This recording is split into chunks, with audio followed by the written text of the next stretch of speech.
dans Matthieu 19.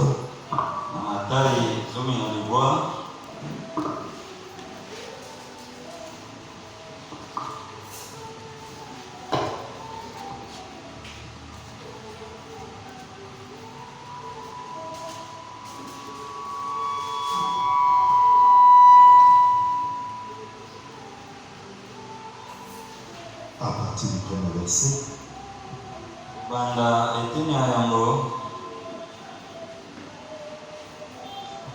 Lorsque Jésus eut achevé ses discours, il quitta la Galilée et alla dans le territoire de la Judée, au-delà du Jourdain. Une grande foule le suivit. Et là, il guérit les malades. Les pharisiens l'abordèrent et dirent pour l'éprouver: est-il permis à un homme de répudier sa femme pour un motif quelconque?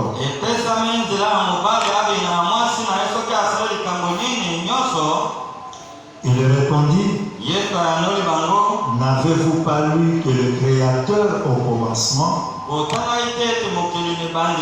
fit l'homme et la femme?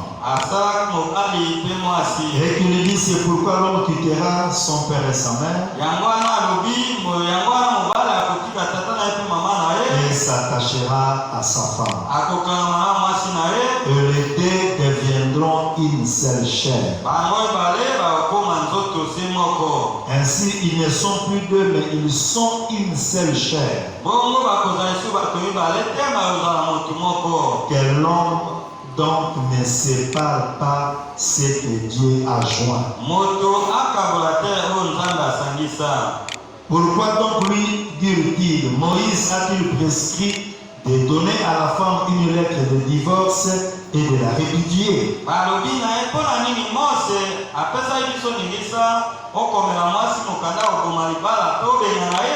Il répondit: c'est à cause de la dureté de votre cœur que Moïse vous a permis de répudier vos femmes.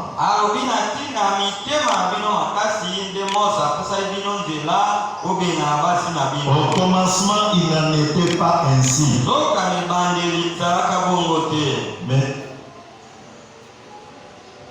Mais je vous dis que celui qui répudie sa femme, sauf pour fornication,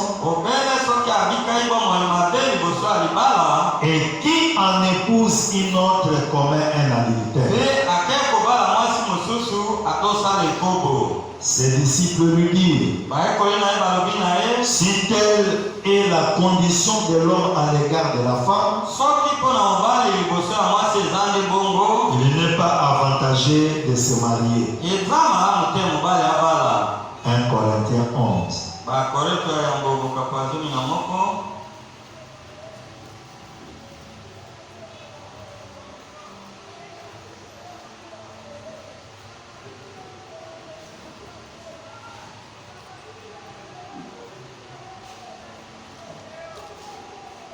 À partir du premier verset.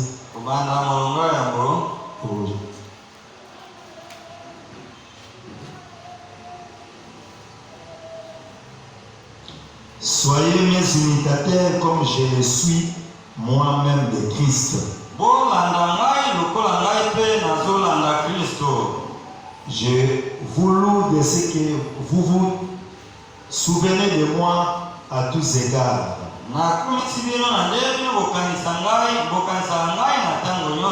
Et de ce que vous retenez mes instructions telles que je vous les ai données.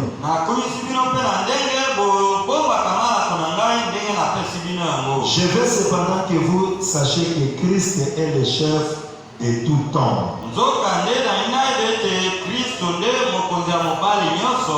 Que l'homme est le chef de la femme. Et que Dieu est le chef de Christ. Tout homme qui prie ou qui prophétise la tête couverte déshonore son chef.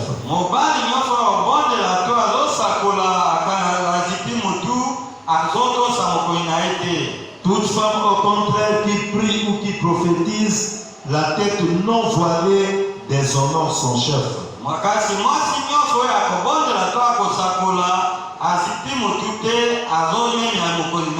C'est comme si elle était rasée. Une femme n'est pas voilée, qu'elle se coupe aussi les cheveux.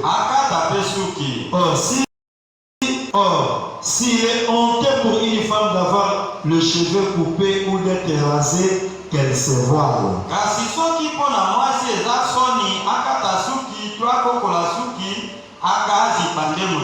L'homme ne doit pas se couvrir la tête, puisqu'il est l'image et la gloire de Dieu, tandis que la femme est la gloire de l'homme. En effet, l'homme n'a pas été tiré de la femme, mais la femme a été tirée de l'homme. Et l'homme n'a pas été créé à cause de la femme, mais la femme a été créée à cause de l'homme. C'est pourquoi la femme, à cause des anges, doit avoir sur la tête une marque de l'autorité dont elle dépend.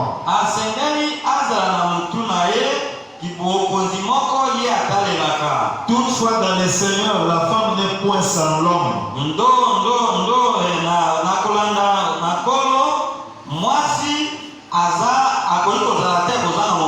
Ni l'homme sans la femme.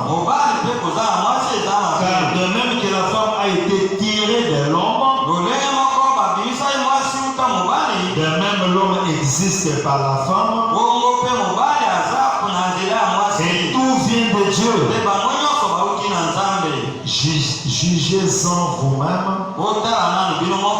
Est-il convenable qu'une femme prie Dieu sans être voilée? La nature elle-même ne vous enseigne-t-elle pas que c'est une honte pour l'homme de porter de longs cheveux?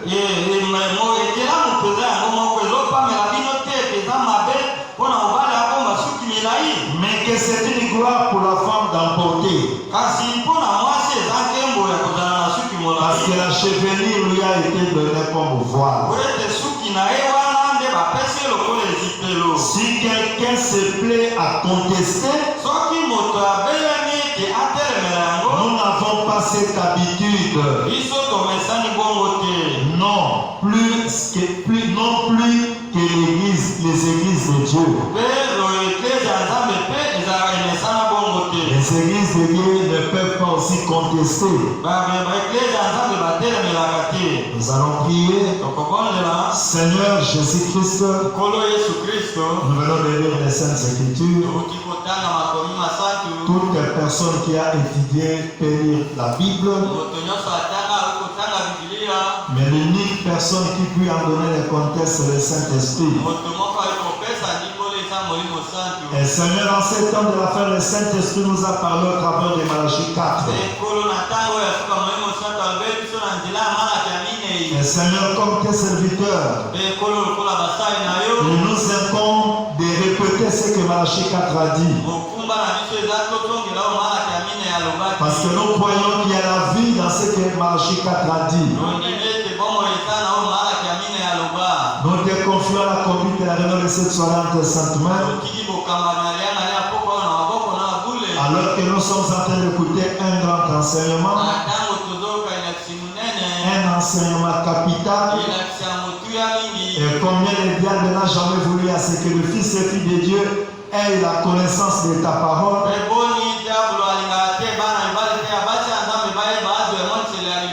Pour qu'il puisse tendre vers les avoirs dans ses salles mains.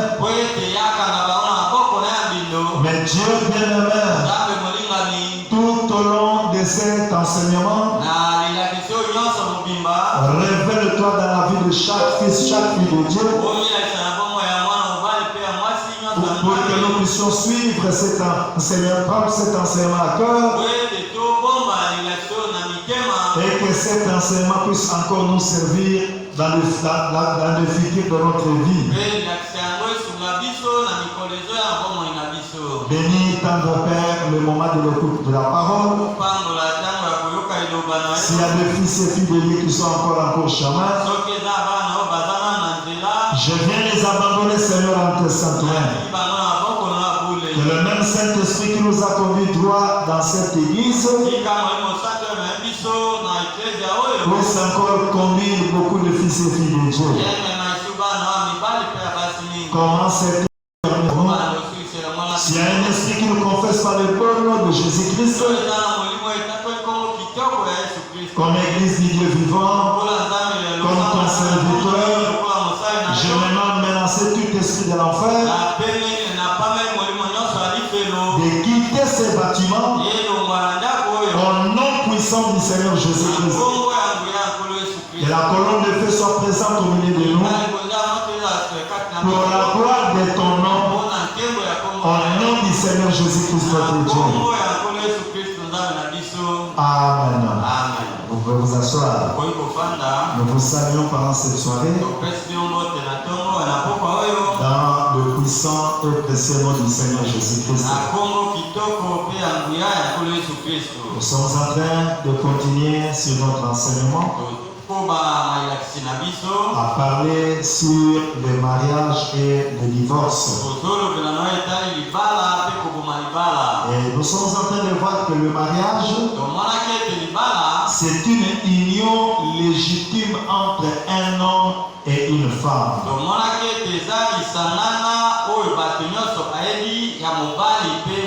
Une union légitime entre l'homme et une femme. L'union de l'homme et d'un homme n'est pas un mariage.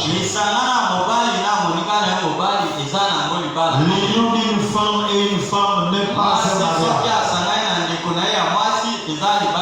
Parce que rien que par la définition, le mariage est l'union d'un homme et une femme. Pas l'union d'un homme et de plusieurs femmes, mais l'union d'un homme et d'une femme. Et Dieu est l'auteur du mariage. Dans le jardin d'Éden, c'est Dieu qui a institué le mariage. Parce que la Bible dit, dans le jardin d'Éden, Dieu vit qu'il n'est pas bon que l'homme soit seul. Dieu a vu qu'il n'était pas bon que l'homme soit seul. Et Dieu a, à ce moment-là, créé la femme pour l'homme. Pour que la femme devienne inaide pour un homme. Et une bonne femme doit être inaide. Une très bonne femme doit être inaide pour son mari. Et le célibat n'est pas dans la volonté parfaite de Dieu. Un homme qui a atteint un âge mûr, qui continue à être célibataire, ce n'est pas la volonté parfaite de Dieu. Et même la Bible dit, dans le Nouveau Testament, que les jeunes gens se marient. La Bible est en train d'encourager le mariage. Parce que c'est la parole de Dieu. Et le mariage, c'est une question ou un problème important dans la vie d'un vrai chrétien. En dehors du salut, le problème important dans la vie d'un chrétien, c'est le problème du mariage.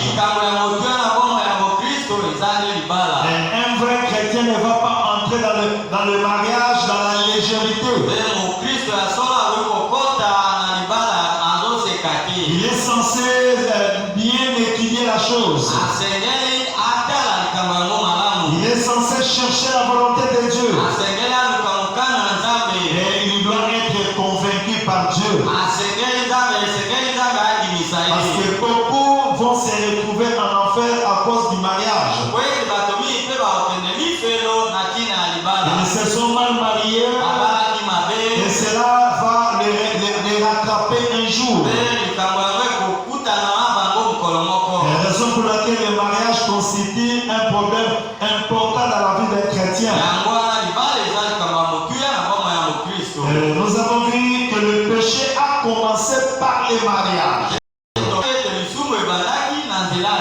Le péché a commencé par le mariage.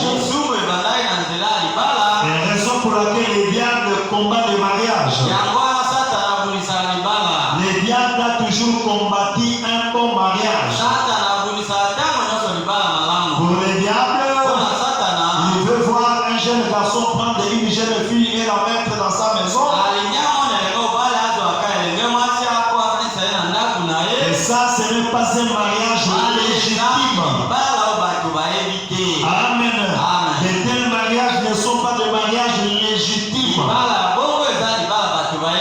D'ailleurs, pour commencer, le mariage, c'est une union légitime. Et vraiment, il dit dans le mariage et divorce,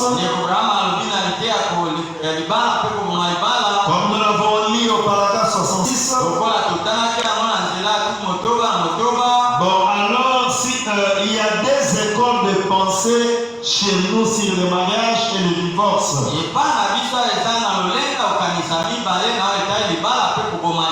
Il y a des grandes pensées sur le mariage et le divorce. L'une donc affirme qu'un homme peut se marier seulement une fois. Il y a des gens qui croient que l'homme peut seulement se marier une fois. À moins que sa femme ne soit morte. Et ça, c'est une des questions. C'est une des questions.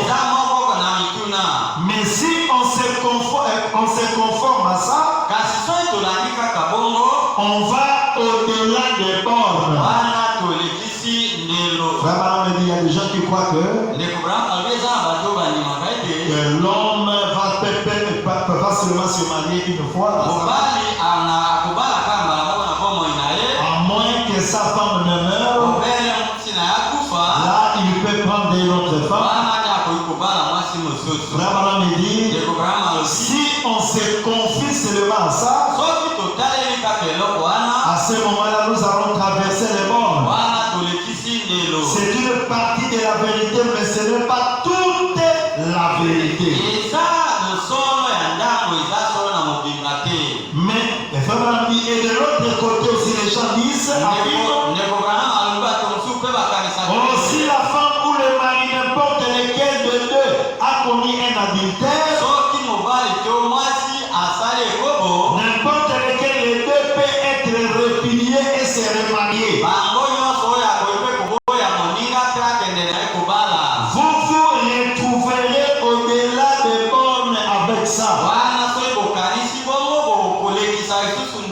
Même si l'homme a commis adultère,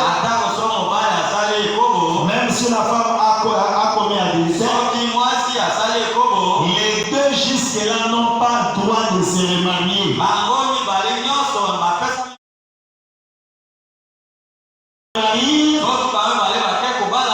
Là aussi c'est une erreur. La raison pour laquelle il nous est nécessaire de connaître la vérité. Comme on dit au paragraphe 84, Jésus dans notre texte nous invite à nous reporter au commencement. Pour obtenir la vraie réponse biblique. Quand on a posé à Jésus la question, si l'homme pouvait à ce moment-là répudier sa femme, pourquoi est-ce que Moïse a donné la lettre de divorce? Parce que dans l'Ancien Testament, le divorce était autorisé, Moïse a donné aux gens l'autorisation de chasser les femmes. Mais Jésus dit dans le Nouveau Testament que si Moïse vous a autorisé de divorcer, c'est à cause de l'incrédulité de vos cœurs. Mais il n'en était pas ainsi au commencement. Amen. Le divorce n'a jamais été la volonté de Dieu. Et le divorce ne sera jamais la volonté de Dieu. Et nous allons beaucoup parler là-dessus. Quand il a été confronté à ceci, Jésus, il y avait deux points à considérer. Le sacrificateur lui a dit, est-ce qu'un homme peut répudier sa femme en marier une autre pour un motif quelconque? Et l'homme peut-il répudier sa femme pour prendre une autre femme pour un motif quelconque? Et Jésus a dit au commencement qu'il n'en était pas ainsi. Au commencement, l'homme n'avait pas droit à divorcer avec sa femme. Ensuite, ils ont dit, Moïse nous a permis la lettre de divorce. Et elle l'a répudié pour n'importe quel motif. Et Jésus a dit, ça Moïse l'a fait à cause de la dureté de votre cœur. Mais dès où au commencement il n'en était pas ainsi. Amen. Moïse a permis la lettre de divorce à cause de la dureté de cœur des enfants d'Israël.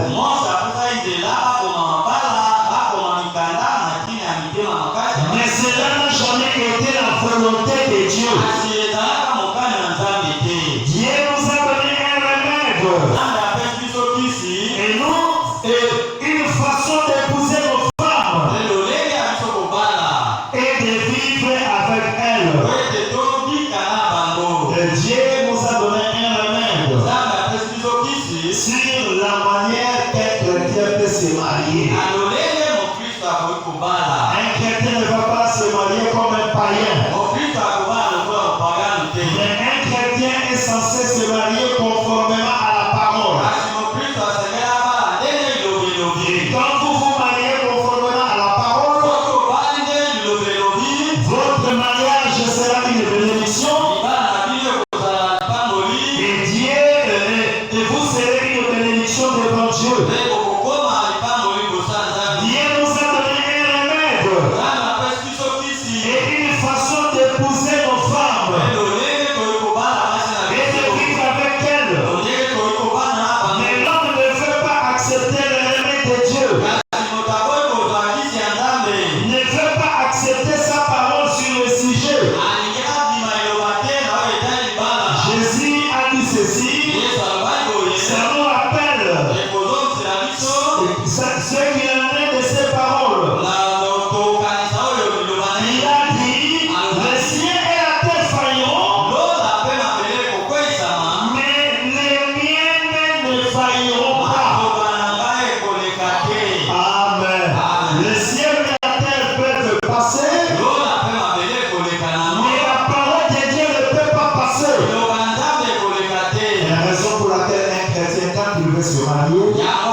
réponse.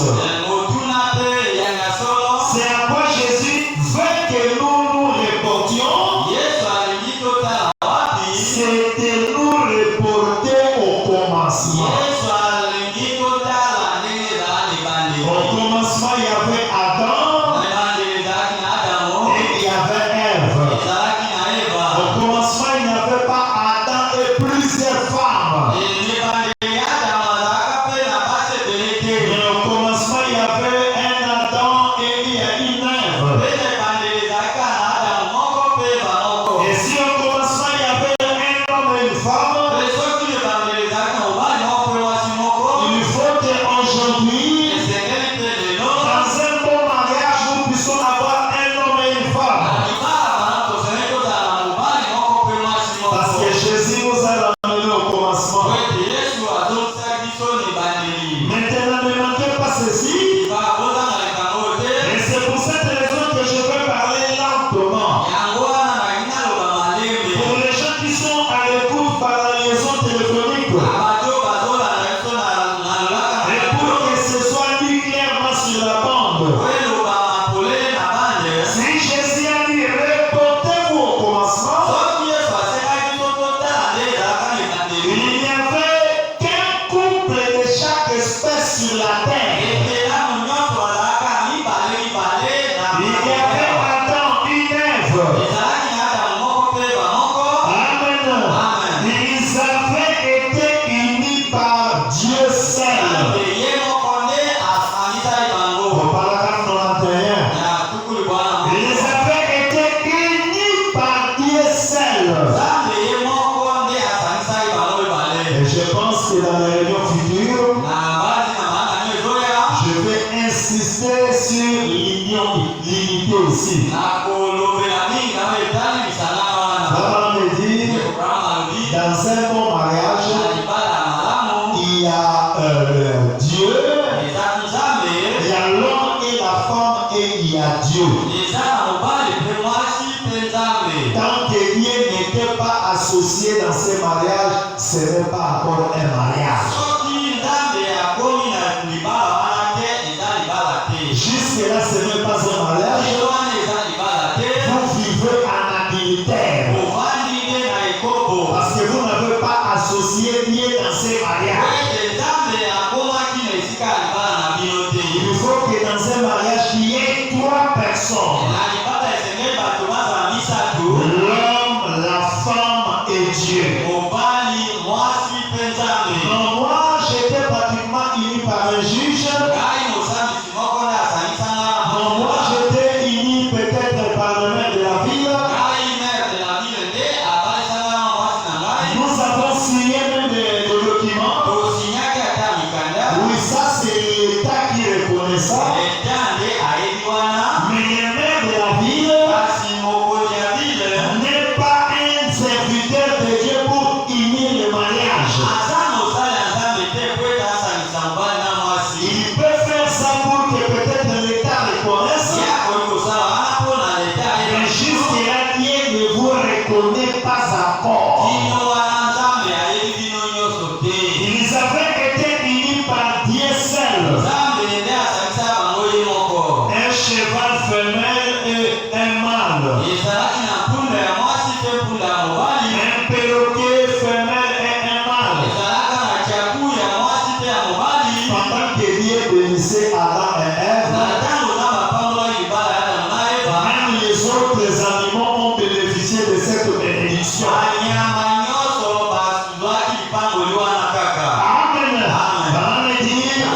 Ils avaient été unis par Dieu.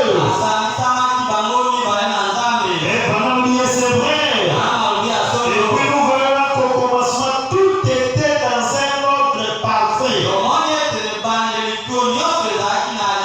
Et dans une harmonie parfaite avec Dieu.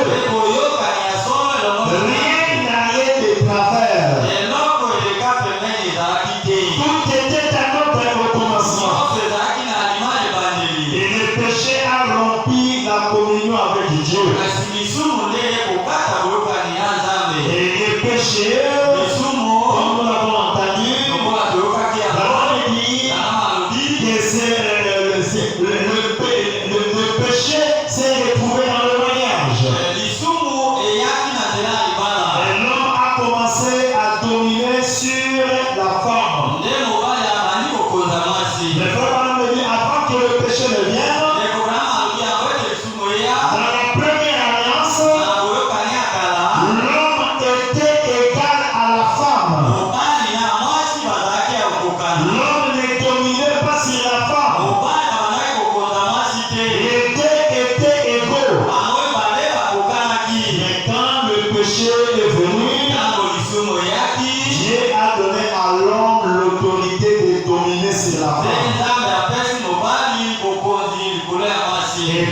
ces jours-là, l'homme a commencé à dominer sur la femme.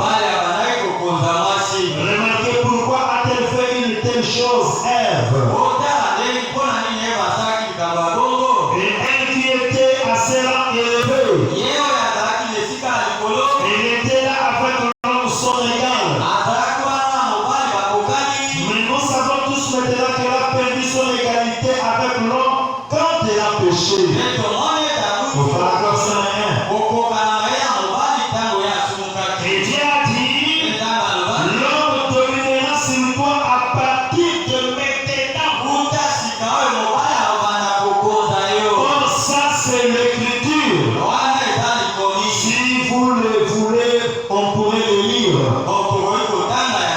Amen. L'homme a commencé à dominer sur sa femme. Après la chute. Et c'était la deuxième alliance. Dans la première alliance, l'homme était égal à Dieu, égal à la femme. Ça c'était la première alliance. L'homme ne pouvait pas dominer sur sa femme. Les deux étaient égaux. Mais quand la femme a péché, Dieu donnait l'autorité à l'homme. Dieu dit que l'homme aura la domination sur toi. Et ça c'est la deuxième alliance. Et frère dit au paragraphe 124. Ainsi, l'accroissement de la beauté des femmes, l'accroissement de la beauté des femmes témoigne de 7 ans de tromperie.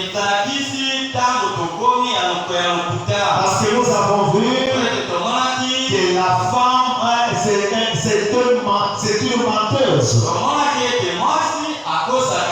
Nous avons dit que la femme trompe facilement. Dieu a créé la femme pour qu'elle trompe facilement. Elle va me dire, elle a aussi été créée pour qu'elle soit trompée facilement. Il est facile de tromper une femme. Et la femme elle trompe facilement. Que quand nous sommes en train de voir dans le monde, les femmes devenir de belles, jolies, cela prouve que nous vivons un temps de tromperie. Derrière toutes ces beautés de femmes, le diable est en train de tromper le Fils de Dieu. Quand l'église a-t-elle été plus belle en apparence aujourd'hui? Tout l'accent est mis sur des beaux grands bâtiments.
Abraham dit, la raison pour laquelle même quand vous voulez épouser une femme,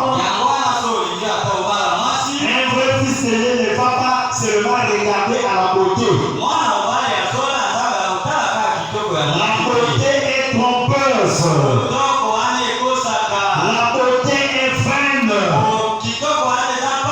Mais un vrai fils de Dieu, quand il veut se marier, il va chercher une femme de caractère. Pas une jolie femme, mais une femme de caractère. Et c'est le caractère qui va attirer un vrai fils de Dieu. Non pas la beauté. Abraham dit, dans la prédication ta bonté. Il a prêché le 28 décembre 1958 au paragraphe 27. Un homme qui laisse son épouse s'habiller comme ça, fumer des cigarettes, cela montre quel genre d'homme vous êtes. Un homme qui va laisser sa femme mal habillée, la femme peut même prendre un peu de cigarette. L'homme n'a pas autorité sur la femme. Cela montre quel genre d'homme vous êtes. C'est exactement ce qu'il en est.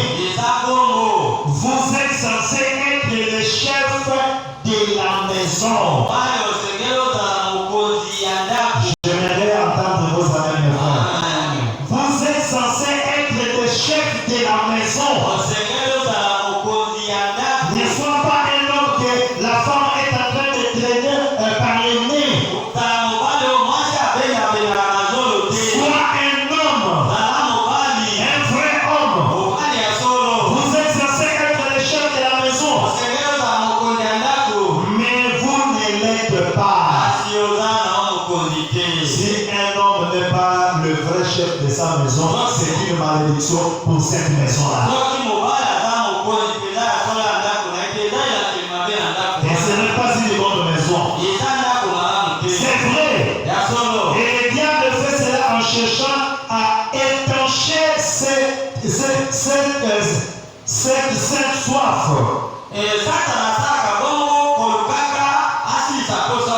Quand un homme aime Dieu, il ne peut pas aimer maman en même temps.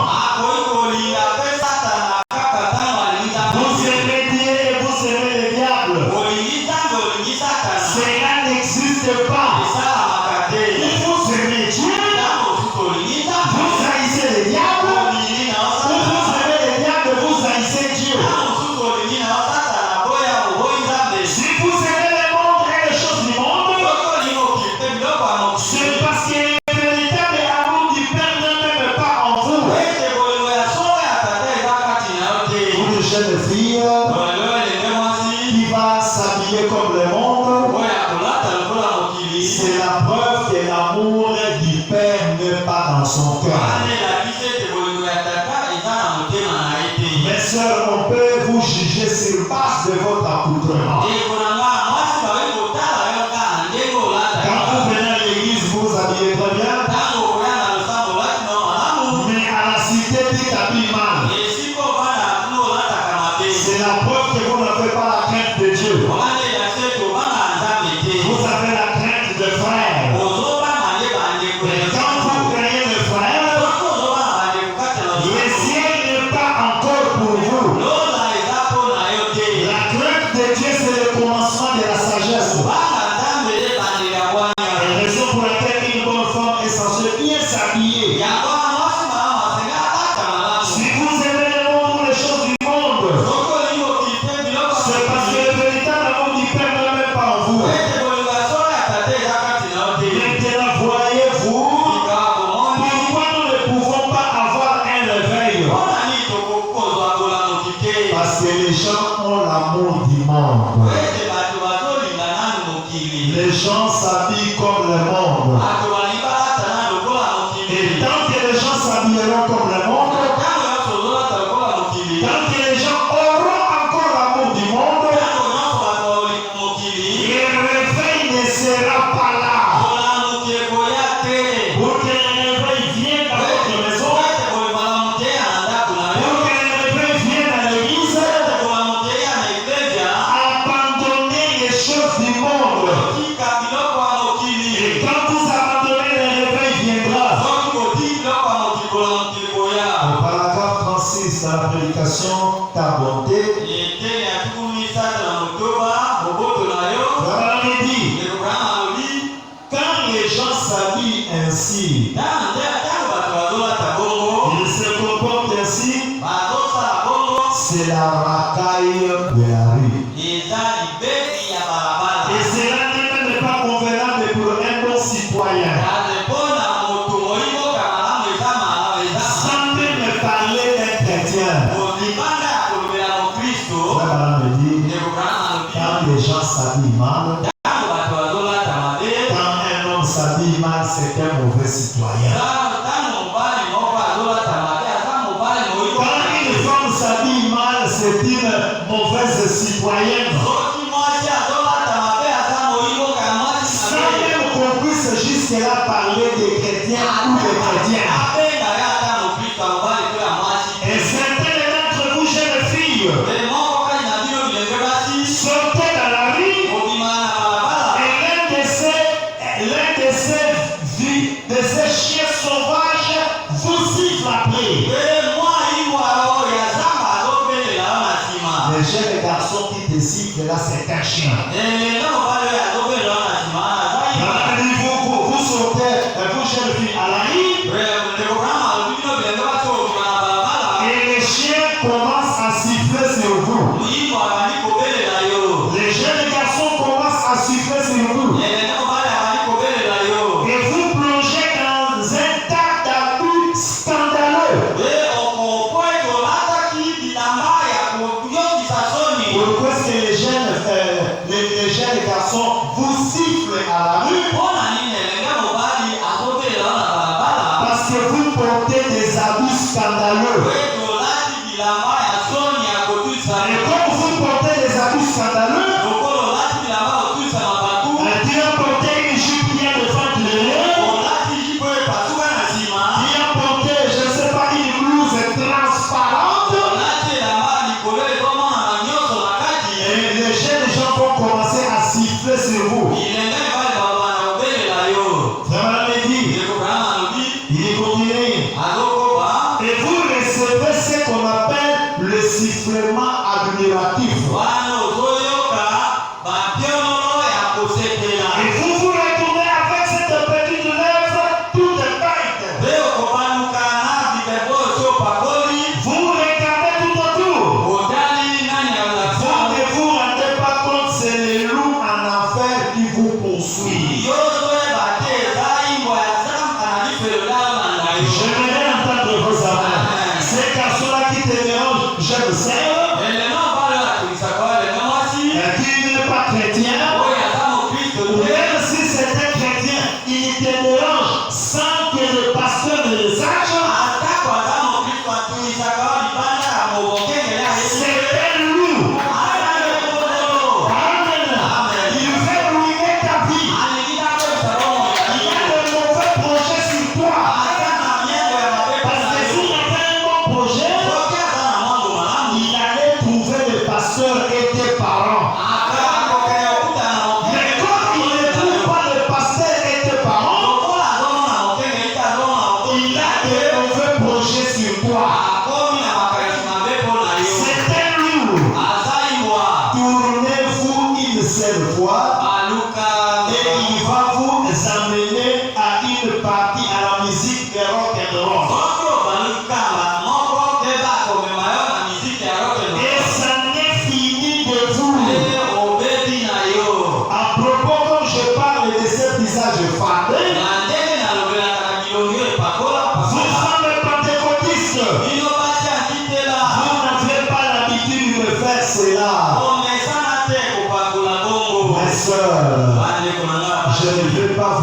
maquillage parmi vous. Soyez naturel mais propre. Je ne veux pas voir des sœurs qui mettront des basses sur leur sombre. C'est l'esprit du maquillage qui est encore là. L'esprit du monde est encore là. Amen. Nous ne voulons pas voir ces choses au milieu de nous. Qu'est-il arrivé? Je vous demande tout simplement, votre chair s'est-elle affaiblie? Amen. Quand un pasteur ne condamne pas les choses du monde, il est affaibli. Maintenant, je pose la question, votre chair est-elle affaiblie? Mettez alors cet homme-là dehors et prenez un pasteur qui prêche la vérité. Si un pasteur ne sait pas condamner la mondanité, la Bible dit changer un autre pasteur. Mais aujourd'hui, les chrétiens prennent le pasteur qui ne condamne pas les péchés. Et vous allez voir, beaucoup de gens viendront dans ces églises-là. Et les gens vont commencer à voir, nous avons une grande église. Mais vous avez une grande église, mais Dieu n'est pas là. Je préférerais avoir une petite église, mais que Dieu soit dans cette église-là. Et non être dans une grande église, mais Dieu n'est pas là. Si l'église est petite, l'essentiel, que les grands soient au milieu de nous. Si les grands sont au milieu de nous, même si nous sommes 10, nous sommes une grande église, parce que les grands sont au milieu de nous. Et c'est ce que nous voulons. Amen. Zoé Tabernacle, n'aimez pas le monde. Jeune fille, n'aimez pas le monde. Si vous aimez le monde, l'amour du Père n'est pas en vous. Amen. Si votre dénomination vous abandonne, allez dans une autre dénomination. Écoutez, sœur, votre intention n'est pas de vous blesser. Je viens juste de rentrer de l'Afrique et de pays païens. C'est une et le pays païen. C'est de là que vient le maquillage. C'est un signe du paganisme. Et Dieu condamne cela. Dieu ne cherche pas un joli visage. Je voudrais entendre vos amis.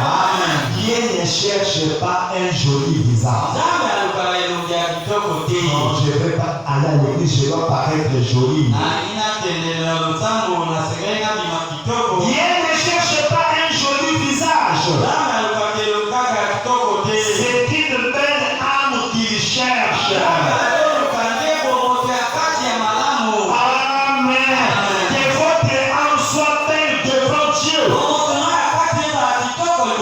Et c'est cette belle âme que Dieu est en train de chercher. Et écoutez, il y a dans la Bible une femme qui s'est frappée le visage. Et elle s'appelait Jézabel. Dieu a donné empathie au chien. Vous pouvez donc comprendre ce qu'elle représente aux yeux de Dieu, une femme au visage frappé.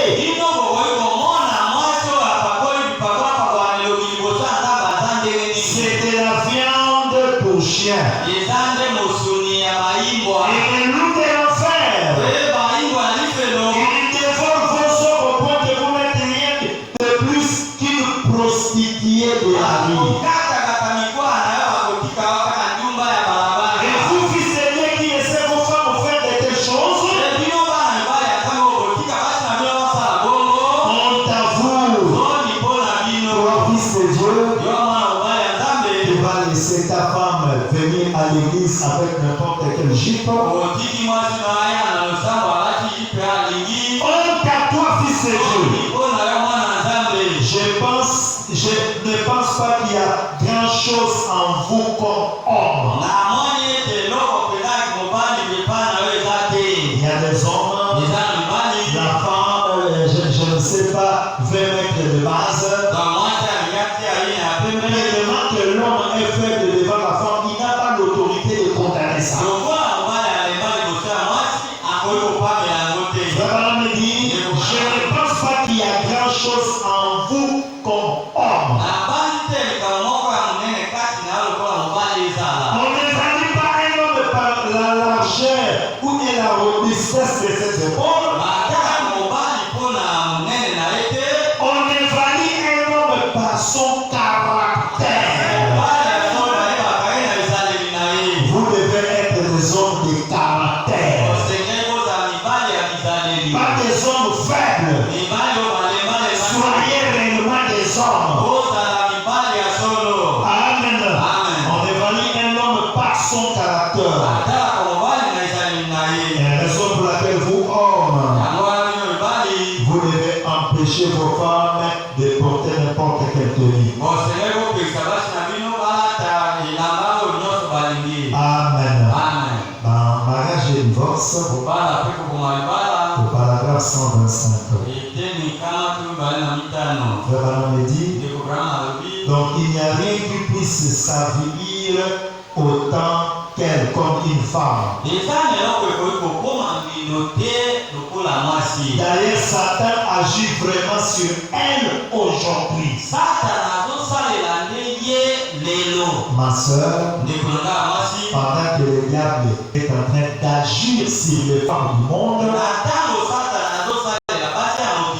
sois prudente pour que le diable ne puisse pas agir sur toi. D'ailleurs, Satan agit vraiment sur elle aujourd'hui, en ces derniers jours. Parce que c'est lui qui a modélé. C'est le diable qui est en train de modeler les femmes aujourd'hui.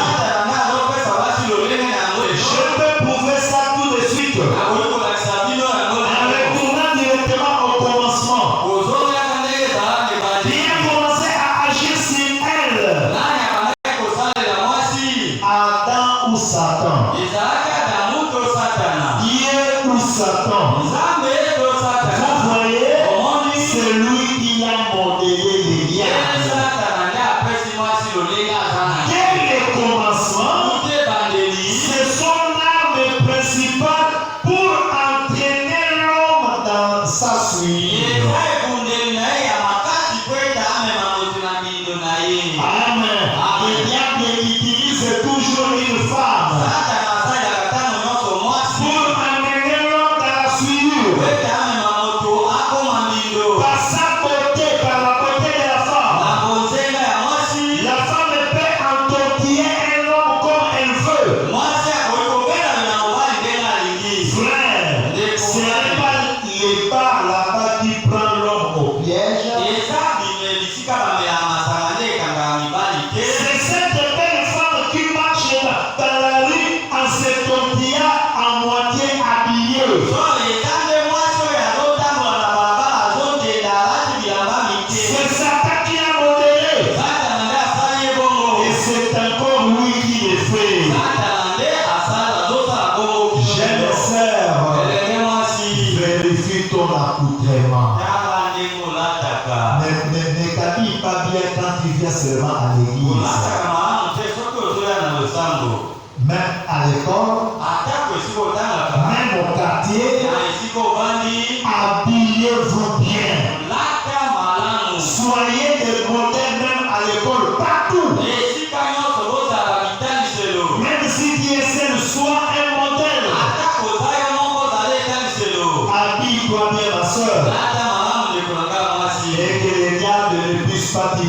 utiliser. Au paragraphe 141, l'homme regarde à la beauté naturelle. Les hommes qui ne sont pas prudents, quand ils veulent se marier, regardent à la beauté naturelle. Et les trompeuses. La beauté naturelle est trompeuse, mes frères. Et c'est pour ça qu'il a donné cette beauté-là à la femme. Pour la tromperie. Pour tromper. Une femme qui est belle, si elle ne l'utilise pas comme il faut, c'est une malédiction pour elle. Ça va l'envoyer en enfer plus vite que n'importe quoi d'autre. Ma soeur, Dieu a fait de toi une jolie femme, une jolie fille. Et il ne faut pas abuser de cette beauté que Dieu t'a donnée. Il ne faut pas l'abuser. Sinon, cela va t'amener en enfer. Remarquez, mais Dieu se caractérise par le caractère. L'aspect de Jésus n'avait rien pour nous plaire. Mais il n'y a jamais eu un caractère comme le sien sur la terre. Jésus n'était pas beau physiquement. Sa beauté ne pouvait pas nous attirer. Mais c'était un homme de caractère. La raison pour laquelle mes frères soyez des hommes de caractère. Mes soeurs, soyez des femmes de caractère. Des femmes qui ont un bon caractère. Et Dieu vous bénira. Maintenant, nous voyons aujourd'hui le caractère de l'Église. Satan et son groupe. Ils cherchent les belles grandes églises. Les belles choses. C'est à ça que le monde regarde aujourd'hui. C'est le pasteur, les grands intermittents, telle et telle chose. Mais les vrais saints de Dieu cherchent les caractères. Aujourd'hui, parfois dans les groupes de prière, dans les églises dénominationnelles, vous allez voir des pasteurs avec des coiffures comme des musiciens. Et les membres de l'église sont contents de voir le pasteur avec une telle coiffure. C'est la preuve qu'il n'est pas dans le cœur de ces membres de l'église. Amen. Mais les vrais saints de Dieu cherchent le caractère de la parole confirmée. Ils veulent voir la parole dans le pasteur. Ils veulent voir la vie de Dieu dans le pasteur. Comme il faut pour la chanter, nous ne voulons pas voir des pasteurs tchakou. Ils parlent beaucoup, mais qui ne vivent pas ce qu'ils prêchent. Nous ne voulons pas de pasteurs tchakou. Un perroquet qui parle beaucoup, mais lui-même ne vit pas ce qu'il prêche. Nous ne voulons pas de tels hommes de Dieu. Amen. Raison pour laquelle, mes sœurs, soyez des bonnes femmes. Des femmes dignes de mariage. Frère dit au paragraphe 168, femme immorale, c'est la chose la plus vile qu'on puisse imaginer sur la terre. Donc une femme immorale.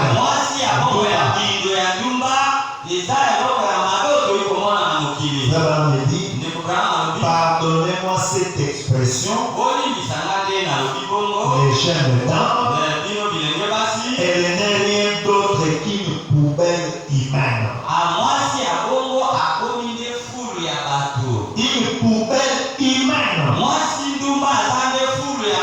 Un étalage de sexe. Voilà tout ce qu'est une femme immorale.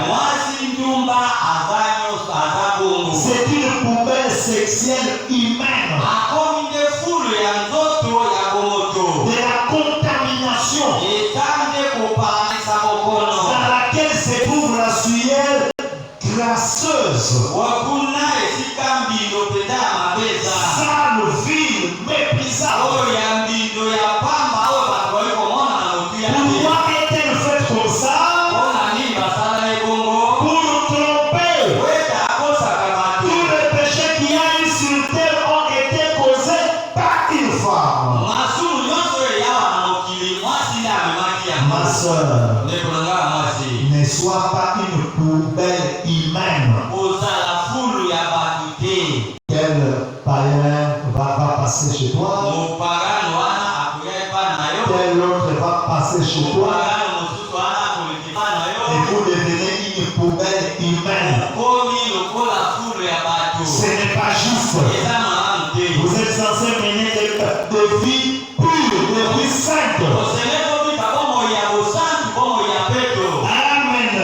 Une bonne femme, une bonne jeune fille est censée mener une vie de sainteté. Ainsi, dans la première alliance, l'homme était égal à la femme. Mais nous sommes en train de voir que dans la deuxième alliance, l'homme commence à dominer sur la femme. Dans cette deuxième alliance, c'est là où la polygamie est venue. Et dans cette deuxième alliance, là où l'homme domine sur la femme,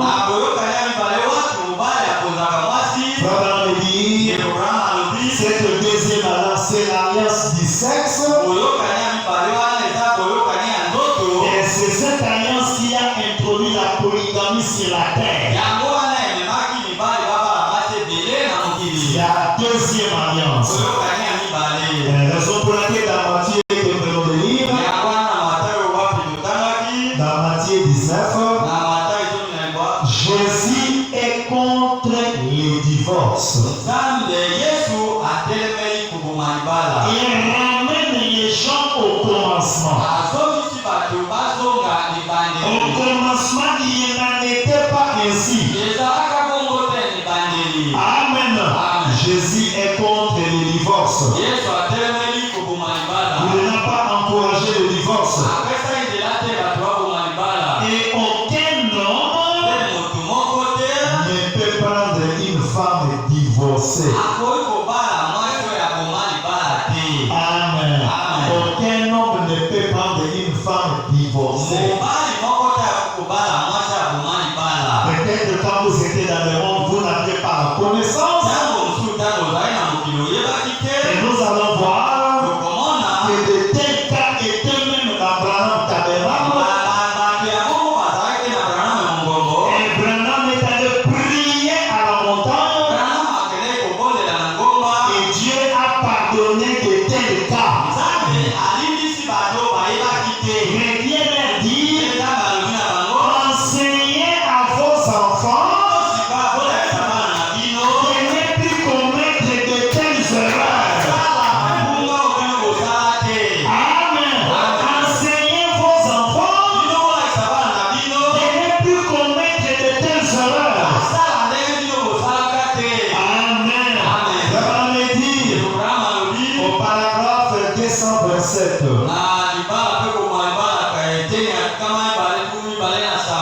227.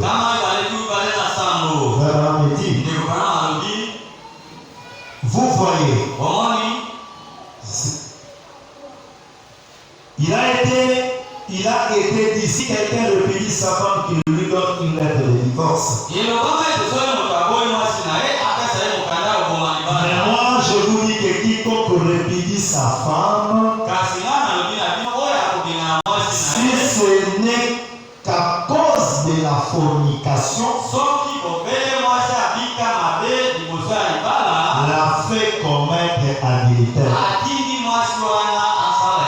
Si vous chassez votre femme, vous poussez votre femme à devenir adultère. Voyez-vous, quiconque répudiera sa femme, si ce n'est qu'à cause de la fornication, la fait commettre adultère. Et quiconque épousera une femme répudiée commet aussi adultère. Jeune frère, quand tu vois une femme là très jolie, mais cette femme-là s'est divorcée avec son mari, il n'a pas le droit d'épouser une femme divorcée. Amen. On ne peut pas épouser une femme divorcée. Vous êtes censé garder ça dans vos mémoires. Vous qui n'êtes pas encore marié, il ne faut jamais prendre une femme divorcée. Il ne faut jamais le faire. Vous voyez, et là, un mari vivant, alors aucun homme ne peut l'épouser. Tant que son mari est vivant, aucun homme ne peut prendre cette femme-là. Tant que son mari est vivant,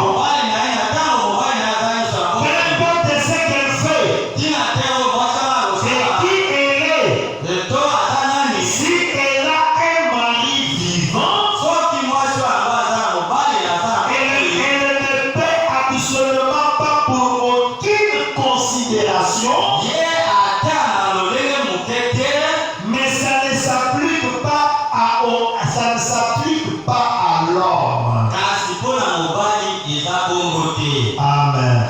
Pour une femme, elle est répudiée, elle n'a plus droit au mariage.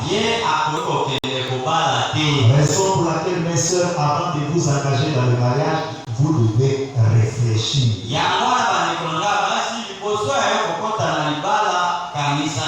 Parce que une fois on te répudie, on ne peut plus te remarier. Et à ce moment-là, peut-être tu vas quitter le message, tu vas te retrouver dans une église où on accepte n'importe quoi. Mais même si vous allez dans une autre église, et que tous ces pasteurs-là te disent, Dieu ne connaît pas ces mariages. Ces pasteurs-là, c'est vraiment encouragé, mais Dieu ne connaît pas ça, parce que Dieu est une femme divorcée. Amen. Pendant que vous avez la connaissance, nous allons voir que tant que tu n'as pas la connaissance, les erreurs que tu vas commettre, Dieu ne considère pas ça. Mais aussi longtemps que tu as déjà la connaissance, il n'a plus droit à l'erreur. Amen. Vous n'avez plus droit à l'erreur. Mais ça ne s'applique pas à l'homme. La fait commettre pas par l'homme, mais la femme deviendra adultère. On doit garder la parole dans sa continuité. Remarquez au paragraphe 228. Il est spécifié qu'il ne peut se remarier à moins d'épouser une vierge. L'homme qui répudie sa femme. À cause de la fornication. L'homme découvre que la femme a commis des fornications et que la femme n'a pas dit la vérité. L'homme découvre cet homme a droit de répudier la femme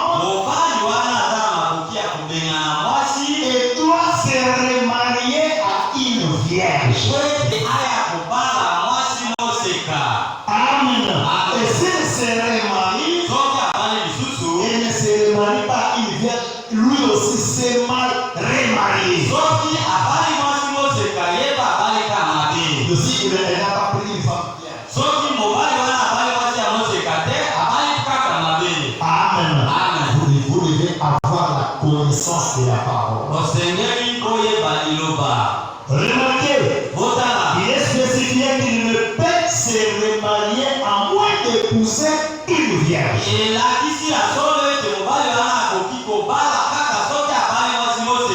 Il peut se remarier si c'est avec une vierge. Mais il ne peut épouser la femme d'un autre. La femme le mari qui a répudié sa femme à cause de la fornication ne peut pas prendre une femme divorcée. Il doit prendre une vierge. Et c'est ça la parole de Dieu, le message. Branham me dit, si jamais il épouse une femme qui est divorcée, lui aussi vit dans l'adultère. Peu importe qui il est. La Bible dit quiconque épouse une femme répudiée vit dans l'adultère.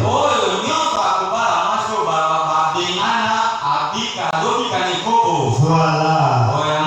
Pas de divorcés, de femmes divorcées. Absolument pas. Un homme qui a répudié sa femme à cause de la fornication ne peut qu'épouser une femme vierge. Ne peut pas prendre une femme déshonorée. Ne peut pas prendre une femme divorcée. Amen. Amen. Dit au paragraphe 232. Il en est toujours ainsi. C'est l'alliance normale avec Dieu au commencement. D'abord, avant le commencement, c'était seulement un et une.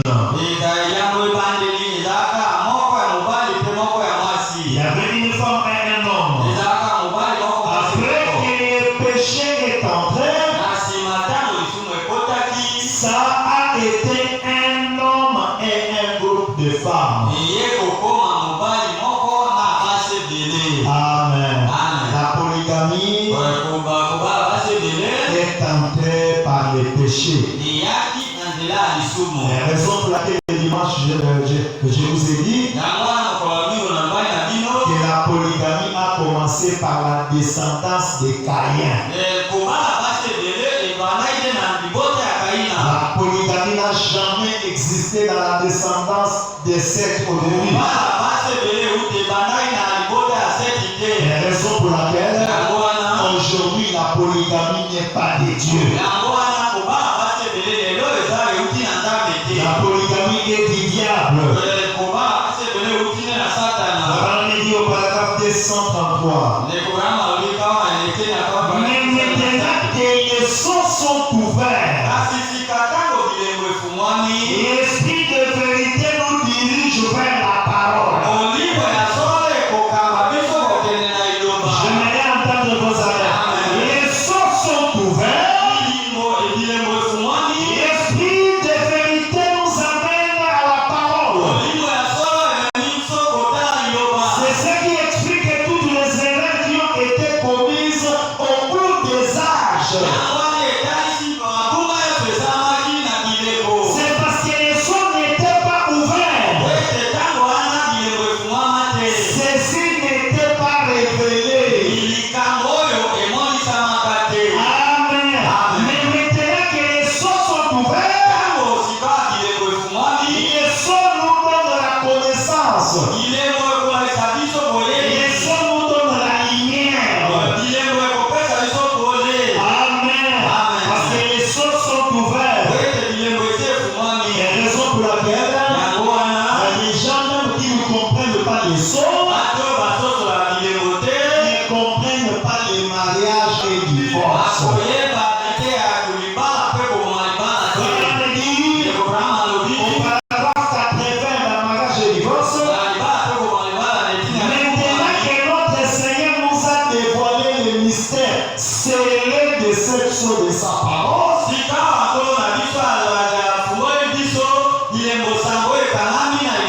dans ces derniers jours, c'est peut-être du chinois pour beaucoup d'entre vous. Mais comme l'Église comprend. Pour les autres églises, c'est du chinois. Il ne faut pas comprendre le sexe. Et comme ils ne comprendront pas le sexe, ils ne comprendront pas aussi le mariage. Amen. Remarquez toutes ces églises qui prêchent la polygamie ne croient pas réellement à la révélation de cette chose. Et comme ils n'ont pas maîtrisé le sexe, le mariage leur pose des problèmes. Le sexe, c'est du chinois pour eux. Qu'est-ce? Vous avez entendu parler de vision de ce qui est arrivé. Et la question, c'est une question biblique. La Bible prophétise et dit qu'en 5 jours, ici, ces secrets devaient être divulgués. Apocalypse 10. Et quand le 7e ange, le messager de l'Odyssée, sonnerait de la trompette, le mystère de Dieu serait divulgué. Et c'est maintenant le dernier âge qui est celui de l'Odyssée. Amen. Pour comprendre le mariage et le divorce, vous devez comprendre le sexe. Si le sexe constitue être du chinois pour toi, même le mariage et le divorce ne va pas comprendre. Amen. Vraiment, nous avions lu dans la 70e semaine de Daniel que la polygamie était mauvaise. Vraiment, dit paragraphe 208 jusqu'au paragraphe 210. Mais ce pays, c'est le pays de la femme. Le nombre de cette nation, c'est 13. Les tribunaux de divorce de l'Amérique émettent plus de divorces à cause de nos femmes.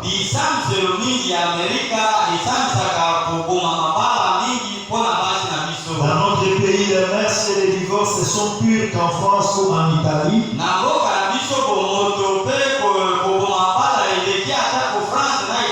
Alors, mais elles, ce sont des prostituées. Chez nous, ce sont des femmes mariées qui essayent de vivre avec plusieurs hommes.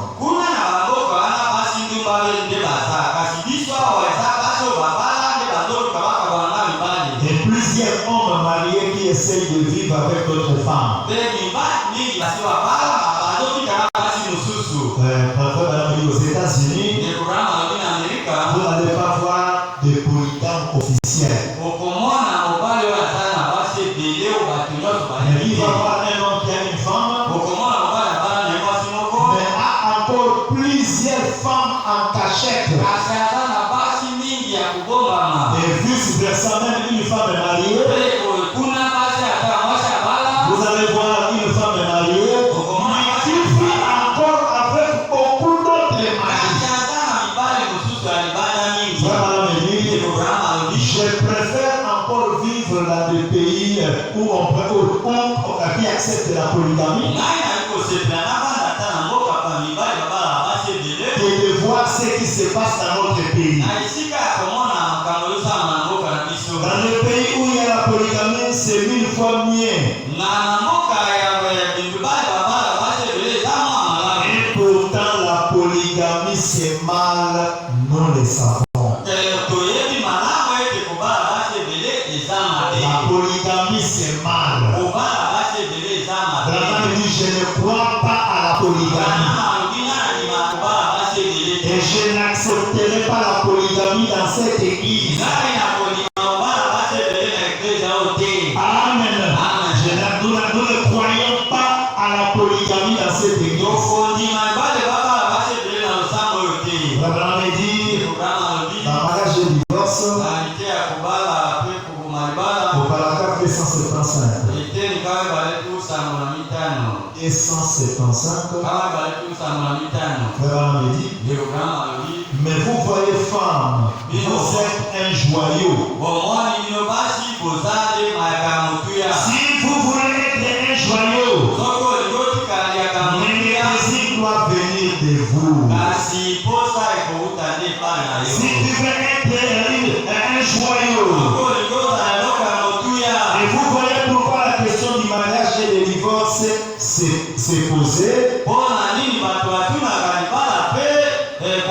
Pourquoi Jésus leur a indiqué de retourner en arrière? C'est parce que c'est votre espèce qui a été à la cause de tous les péchés. C'est pour cette raison que la polygamie et le divorce et tout ont été introduits.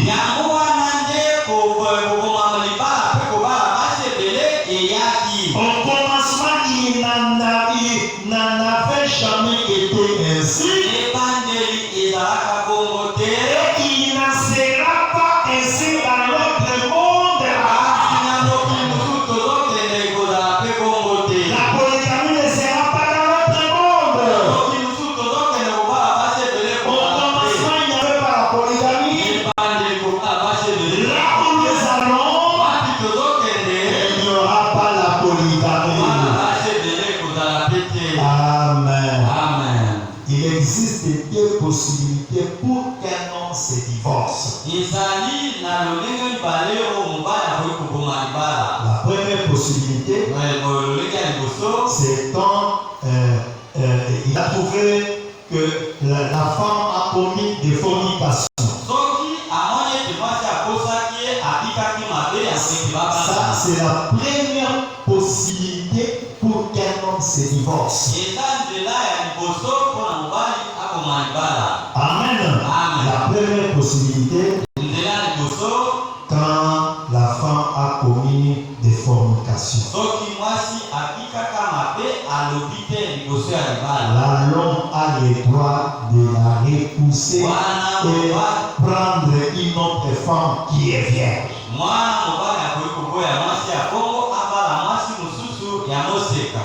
Ça, c'est la première possibilité.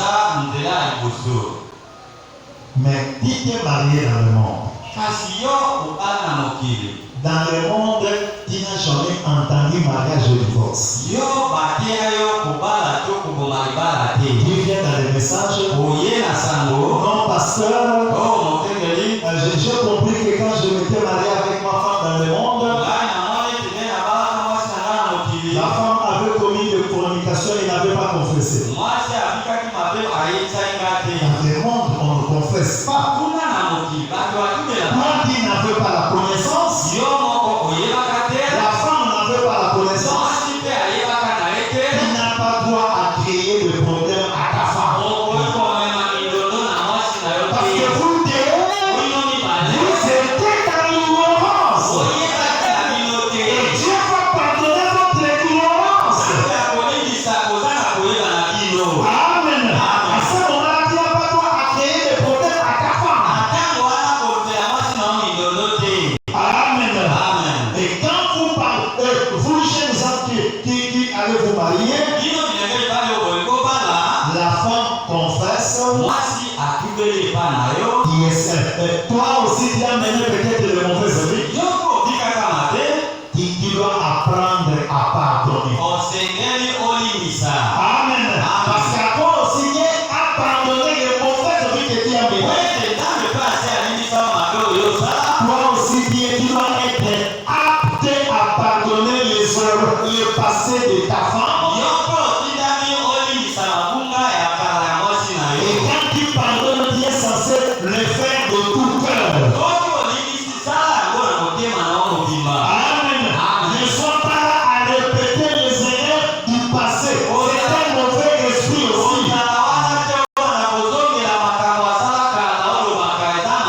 Amen. Ce n'est pas juste. L'unique possibilité, la première possibilité qui donne à l'homme le droit de répudier sa femme, c'est quand la femme n'a pas confessé ses fornications. Dans les messages, vous allez dans la parole. Amen. C'est la première possibilité. La raison pour laquelle vous le savez, vous avez entendu la vérité et vous êtes censé appliquer cette vérité. Soyez sincères. Et quand tu es sincère, Dieu verra la sincérité de ton cœur. Un jour, il devait prier pour une femme qui avait souffert pendant longtemps. Dans le discernement de l'esprit, la femme Branham a trouvé la cause de la maladie de cette femme. Cette femme qui était mariée avait commis adultère. Elle a frappé une maladie et elle est allée d'hôpital en hôpital. Il n'avait pas de guérison. Il a consulté plusieurs pasteurs, il n'avait pas de guérison. Certaines maladies parfois ne quittent pas, c'est à cause des péchés inconfessés. Et Branham, dans la ligne de prière, a vu que cette femme avait commis adultère. Et après la main dans le bureau, lui a parlé clairement que tu as commis adultère. Et la femme a reconnu qu'elle avait commis adultère. Et Branham dit, mais qu'est-ce que je dois faire pour que je sois guéri? Branham lui dit, va dire ça à ton mari, parce que ce n'est pas à Dieu que tu as commis les péchés, tu as commis les péchés à ton mari.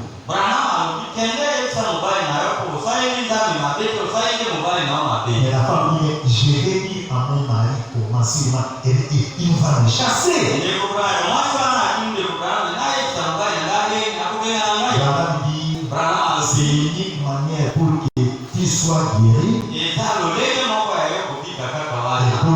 sois aussi pardonné par Dieu. Et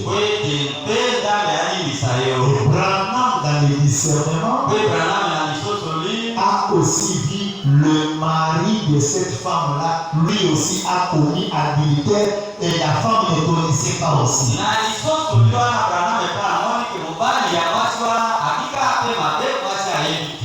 Parlant dit à la femme, ton cas c'est le même cas de ton mari. Va confesser et le reste Dieu verra le reste. On est allé confesser. Et le mari aussi, lui aussi a confessé son adultère. Et la femme était guérie. Et les deux sont restés toujours mariés. La femme a pardonné à l'homme. L'homme aussi a pardonné à la femme. Amen. Dans la marque de la bête,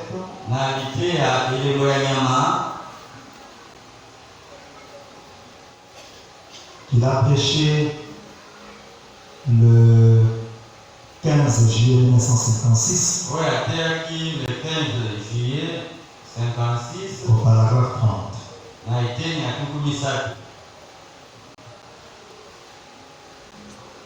À la fin de ce paragraphe, il y a quelques années, quand la trompette s'était mise à sonner, vous les femmes, vous portiez de longs cheveux.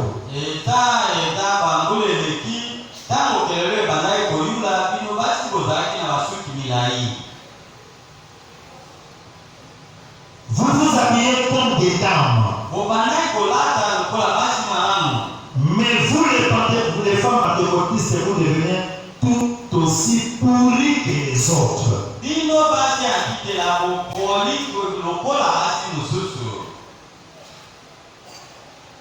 Vous vous coupez les cheveux. Et la Bible dit toute femme qui se coupe les cheveux, son mari a le droit de divorcer avec elle. J'aimerais entendre vos affaires. Amen. Toute femme qui se coupe les cheveux dans le mariage, son mari a le droit de la répudier. De divorcer avec elle et la quitter. Corinthiens chapitre 11. Et c'est ce que nous avons lu dans Corinthiens 11. Que l'homme est le chef de la femme. Il n'est pas bon pour l'homme d'avoir une longue chevelure. Mais il est bon pour la femme de se couvrir la tête. Il est bon que la femme soit toujours voilée. Et le voile que Dieu a donné à la femme, c'est sa chevelure. Une femme qui ne veut pas garder sa chevelure, cela montre qu'elle ne se soumet pas à son mari. Une femme qui va couper la chevelure à la garçon comme un garçon, une telle femme, son mari n'a pas l'autorité sur elle. Les saints aussi, Dieu vous a donné la chevelure. Vous voulez toujours mettre, je ne sais pas, de plantes, de perruque. C'est la preuve que tu ne veux pas te soumettre à l'autorité de Dieu. Et vraiment me dit, un mari avisé peut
Abraham dit, pour terminer la question-réponse de la Genèse.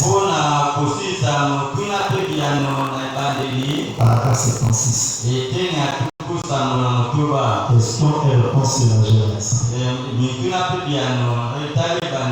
76 jusqu'au paragraphe 77.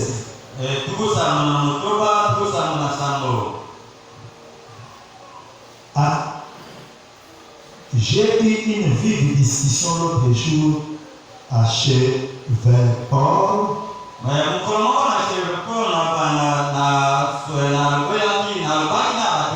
On parlait des femmes disant que les femmes devraient porter des longs cheveux. Et j'ai dit une femme qui s'est fait couper les cheveux à la garçon. Non, je dis une femme. Son mari a le droit public de divorcer avec elle. C'est vrai, c'est ce que dit la Bible, c'est l'exacte vérité. Il dit, bon, si elle se coupe les cheveux, s'il y a quelque chose qui cloche en elle et qui fait qu'elle doit se couper les cheveux. Dit-il qu'elle prenne un rasoir, qu'elle se rase complètement et qu'elle ait la tête lisse. Vous ferez bien de venir comme cela se fait. C'est ce qu'elle dit. Et il dit, si elle se coupe le cheveu, elle déshonore son mari. Et une femme qui est déshonorante mérite légalement d'être chassée et répudiée. Mais alors, lui ne peut plus se remarier, l'homme.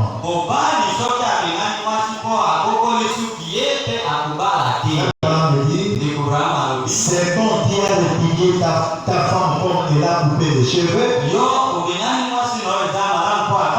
Dieu va t'honorer. Mais toi aussi, tu ne dois pas te remarier quand tu as répudié la femme à cause de la chevelure.